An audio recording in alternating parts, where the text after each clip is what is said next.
ನಮಸ್ಕಾರ ಕರ್ನಾಟಕ ಸ್ನೇಹಿತರೆ. ಏನೋ ಗೊತ್ತಿಲ್ಲ, ಈ ವಿಡಿಯೋನ ಮಾಡಲೇಬೇಕು ಅನ್ಸ್ಬಿಡ್ತು. ಇನ್ನು ಸ್ವಲ್ಪ ದಿನ ಹೋದರೆ ಈ ಥಾಟ್ ಮರ್ತೋಗ್ಬಿಡ್ತೀನಿ ನಾನು. ಅದಕ್ಕೆ ಈ ವಿಡಿಯೋನ ಮಾಡಿಬಿಡ್ತಾ ಇದ್ದೀನಿ. ಏನಂದರೆ ವಿಜ್ಞಾನ ಮತ್ತು ಕೊಟ್ಟೂರು. ಸ್ನೇಹಿತರೆ, ನಮ್ಮ ಹಿರಿಯರು ಏನೆಲ್ಲ ಮಾಡಿರ್ತಾರೋ ಅದೆಲ್ಲ ಮಾಡಿರೋದು ಏನೋ ನಮಗೊಂದು ಕತೆ ಅಥವಾ ಏನೋ ಒಂದು ನಮಗೆ ತಿಳಿ ಹೇಳಲಿಕ್ಕೆ ಆ ಸ್ಟೋರಿನ ಮಾಡಿರ್ತಾರೆ.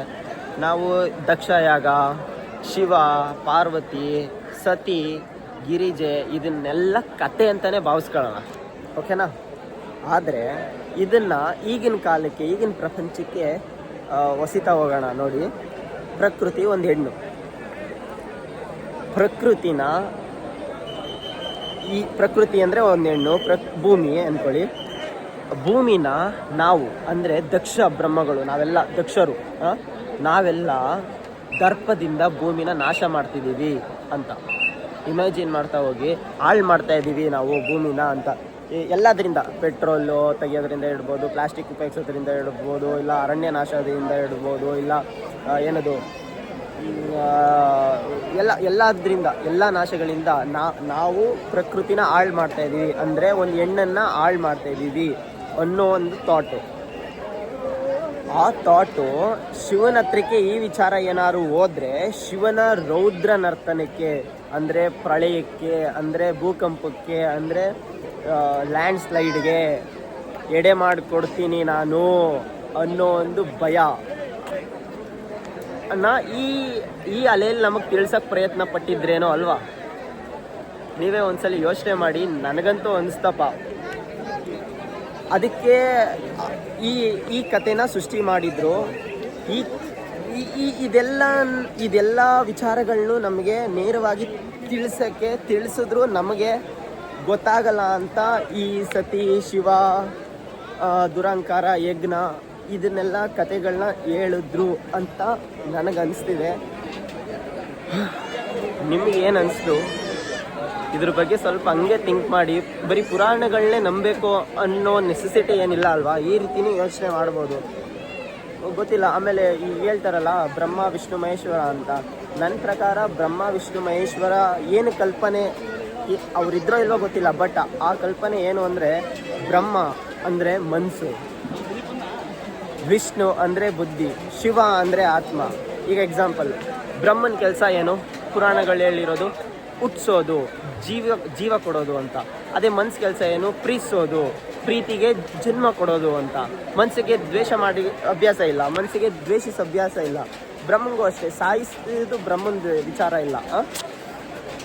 ಆದರೆ ಪ್ರೀತಿಸೋದು ಅಂದರೆ ಹುಟ್ಟಿಸೋದು ಬ್ರಹ್ಮನ ನಿರ್ಧಾರ.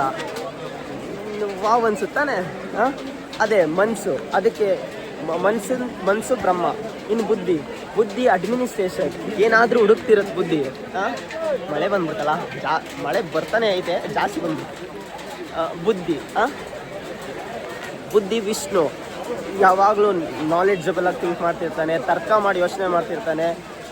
ವಿಷ್ಣು ಗೊತ್ತಲ್ಲ, ರಾಮನಾಗಿ ಒಂದೊಂದ್ಸಲಿ ರಾಮನಾಗಿ ಯೋಚನೆ ಮಾಡ್ತಿರ್ತಾನೆ, ಇನ್ನೊಂದೊಂದ್ಸಲಿ ಕೃಷ್ಣನಾಗಿ ಯೋಚನೆ ಮಾಡ್ತಿರ್ತಾನೆ. ವಿಷ್ಣು ಮೈಂಡ್ ಸೆಟ್ ಇದ್ದಂಗೆ, ಇನ್ನು ಆತ್ಮ ಶಿವ ಇದ್ದಂಗೆ. ಶಿವ ಸ್ಥಿರತೆ, ಶಕ್ತಿ.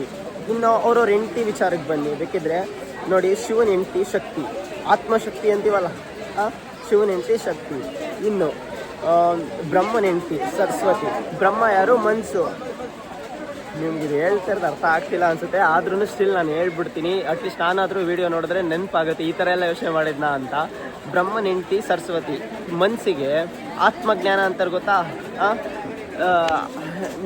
ಜ್ಞಾನ ಅದು ಮನಸ್ಸಿನ ಹೆಂಡತಿ ಜ್ಞಾನ. ಅದಕ್ಕೆ ತುಂಬ ವಿಚಾರಗಳನ್ನ ತಿಳ್ಕೊಬೇಕು, ಒಳಗಿಟ್ಕೋಬೇಕು ಅಂತ ಆಸೆ ಇರುತ್ತೆ.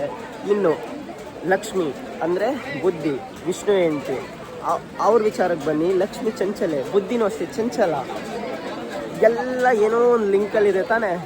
ಇನ್ನು ವಿಷ್ಣು ಅವತಾರಗಳಿಗೆ ಹೋದರೆ ಫಸ್ಟು ಮತ್ಸ್ಯ ಅವತಾರ, ಆಮೇಲೆ ಕೂರ್ಮ ಅವತಾರ. ಫಸ್ಟ್ ಭೂಮಿ ಮೇಲೆ ಮೀನು ಹುಡ್ತು, ಅದಾದಮೇಲೆ ಆಮೆ ಹುಡ್ತು, ಉಭಯಚರ ಹುಟ್ಟಿದೋ, ಇದೆಲ್ಲ ಕೇಳಿದಿರಲ್ಲ. ಇದೆಲ್ಲ ಏನೋ ನಮ್ಮ ಪುರಾಣಗಳು ನಮ್ಮನ್ನ ಎಚ್ಚರಿಕೆಗೊಳಿಸೋಕ್ಕೆ ಒಂದೊಂದು ಕತೆಗಳನ್ನ ಬರೆದಿದ್ದೇವೆ. ಆದರೆ ಅದನ್ನ ನಾವು ಅರ್ಥ ಮಾಡ್ಕೊಳ್ಳೋದ್ರಲ್ಲಿ ಸೋಲ್ತಾ ಇದ್ದೀವಿ ಅಂತ ನನಗಂತೂ ಅನಿಸುತ್ತೆ. ಸ್ನೇಹಿತರೆ, ಇದು ಹೇಳಬೇಕಿತ್ತು, ಹೇಳಿದ್ದೀನಿ. ಇದರಲ್ಲಿ ನನ್ನ ಖಂಡಿತವಾಗಿ ನನ್ನ ಥಾಟಲ್ಲಿ ತಪ್ಪಿಲ್ಲ. ಆದರೆ ಒಂದು ತಪ್ಪಿರೋದೇನಾದ್ರು ಇದ್ದರೆ ನಾನು ನಿಮ್ಗೆ ಹೇಳೋದ್ರಲ್ಲಿ ಸೋತಿರ್ತೀನಿ, ಅದನ್ನ ಮುಂದಿನ ದಿನಗಳಲ್ಲಿ ತಿದ್ಕೋತೀನಿ ಖಂಡಿತವಾಗಿಯೂ. ಇಷ್ಟು ಹೇಳ್ತಾ ಶಿವಂಗೆ ತುಂಬ ಹೃದಯ ಧನ್ಯವಾದಗಳನ್ನ ಹೇಳ್ತೀನಿ. ಕೊಟ್ಟೂರಿಗೆ, ಈ ಪುಣ್ಯ ಭೂಮಿಗೆ, ಕೇರಳಕ್ಕೆ ನನ್ನ ಕರ್ಸ್ಕೊಂಡಿದ್ದಕ್ಕಾಗಿ thank you so much Shiva. ಏನು ಹೇಳಿ, ಥ್ಯಾಂಕ್ ಯು ಸೋ ಮಚ್. ಅಷ್ಟೇ, ಪ್ರಕೃತಿಗೂ ಅಷ್ಟೇ ತುಂಬ ಹೃದಯದ ಧನ್ಯವಾದಗಳು. Thank you. ಇಲ್ಲಿಗೆ ಈ ವಿಡಿಯೋ ಮುಗಿಸ್ತಿದ್ದೀನಿ, ಈ ಸೀರೀಸ್ ಮುಗಿಸ್ತಿದ್ದೀನಿ. ಮುಂದಿನ ದಿನಗಳಲ್ಲಿ ಇನ್ನೂ ಸುಂದರವಾದ ಜಾಗದ ಜೊತೆ ನಿಮ್ಮ ಮುಂದೆ ಬರ್ತೀನಿ. ಅಲ್ಲಿವರೆಗೆ ಫಾಲೋ ಮಾಡ್ತಾಯಿರಿ. ನಿಮ್ಮ ಪ್ರೀತಿ ಹೀಗೆ ಇರಲಿ, ನಿಮ್ಮ ಮನೆ ಹುಡುಗ ಅಂತ ಬೆಳೆಸೋ ಪ್ರಯತ್ನ ಪಡಿ. Thank you so much. Bye.